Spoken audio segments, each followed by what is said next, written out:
Bienvenue dans 100% Footix, l'émission qui réunit des soi-disant spécialistes qui donnent leur avis uniquement durant les grandes compétitions. Aujourd'hui, nous sommes avec 3 invités, ce collègue qui s'intéresse au foot juste pour sociabiliser et combler son manque affectif. Bonjour. Et bonjour. Cette maman qui a bien conscience que votre complicité s'étiole et qui tente de la maintenir en vous parlant de votre passion. Allez, le foot. Eh bien, et enfin, ce voisin qu'on croise tout le temps dans l'ascenseur, adepte du small talk, qui profite de parler foot puisqu'il a épuisé tous les sujets autour de la météo. J'habite au 2e. On est d'accord que vous n'y connaissez rien au foot, mais que vous avez un avis à donner. Ouais. Alors, cette question qui brûle toutes les lèvres, qui pour vous est le favori de cet Euro-football voisin dans l'ascenseur ? Alors moi, j'aurais tendance à dire la France parce qu'ils sont super forts au foot. Oui, bon, après, c'est pas les meilleurs. Bon, alors, c'est qui les meilleurs ? Ouais, bon, c'est quand même la France.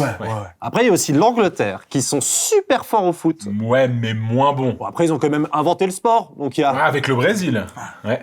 Et l'Italie, ils sont qualifiés. Alors non, ils sont pas qualifiés, mais c'est sans rancune parce que ce sont des gros tricheurs qui ne font que simuler. Après, si je peux me permettre, pour moi, le grand favori de cette compétition, c'est l'Argentine. Voilà, ils ont gagné la dernière fois et avec Messi, là, c'est...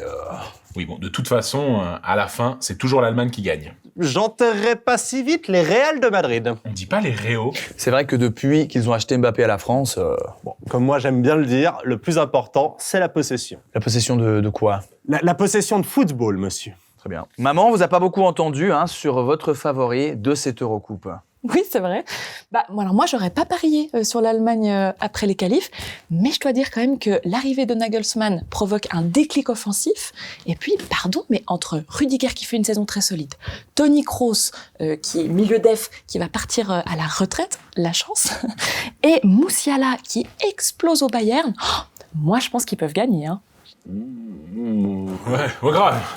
Après la France... Voilà, c'est le terme de cette émission. Vous pouvez nous retrouver d'ici quelques minutes dans 100% Politics avec exactement le même casting.